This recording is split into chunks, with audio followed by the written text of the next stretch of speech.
6 petang sesi pagi hari ini. GoPro tidak banyak vlog sebab sibuk dengan kelas dan juga meeting.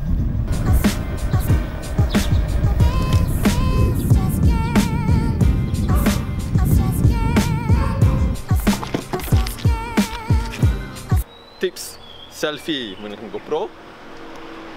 Okey, yang pertama, anda hendaklah ada satu monopod. Okey.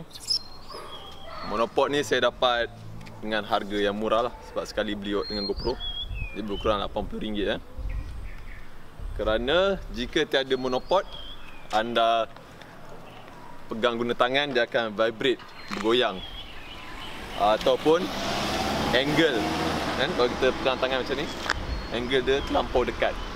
Okay. Tips pertama, apa dia? Monopod. Tips kedua, jika kita tiada remote Wi-Fi GoPro, tak ada masalah remote Wi-Fi GoPro harga lebih kurang 200-300 Jadi jika anda tiada remote Wi-Fi, tak ada masalah. Remote Wi-Fi saya letak sini, klik macam tu Okay, tak ada masalah. Boleh juga selfie dengan cara menggunakan apps telefon. Tapi saya tidak mencadangkan guna apps telefon kerana dia agak leceh kan. Anda kena on Wi-Fi, kena on apps. Tengok kan? Tak perlu apps. Jadi kita tak perlu Wi-Fi remote, kita tak perlu apps, kita hanya perlu monopod. Okay. Kita akan gunakan mode time lapse. Okay, mode time lapse.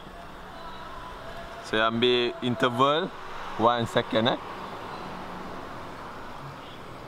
Size 12 megapixel wide.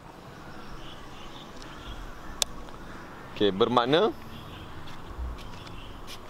setiap kali time lapse 1 saat, maksudnya bila kita klik, setiap saat GoPro ni akan ambil gambar.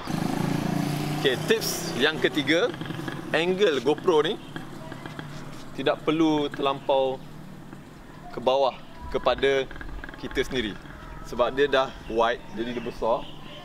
Jadi hampir 90 darjah lurus lah kan? Sebab kita nak ambil gambar selfie di belakang kita, kita nak tengok view sama ada waktu kita travel. Okay, jom saya tunjukkan hasil selfie kita. Okay, wide, angle straight, kita pun tekan butang. Okay, dan dia start untuk ambil gambar. Satu start, satu gambar. Jadi kita terus letak macam ni posing. Macam tu.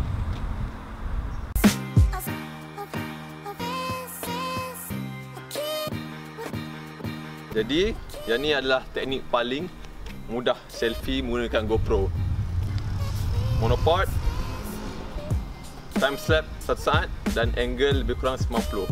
Okay. Apa beza selfie menggunakan GoPro berbanding handset dengan kamera? Yang pertama, saiz gambar GoPro lebih besar dan berkualiti. Jadi kalau kita nak edit kan, berbanding gambar di handset, gambar GoPro lebih cantik lah. Yang kedua, angle GoPro, gambar dia wide jadi boleh ambil gambar yang besar. Yang ketiga, dia mudah, ringan, kecil untuk travel bawa berbanding kalau menggunakan DSLR yang besar.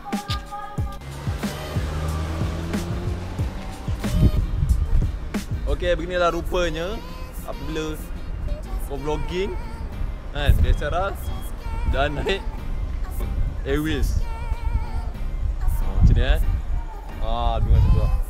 Sekejap naik bukit.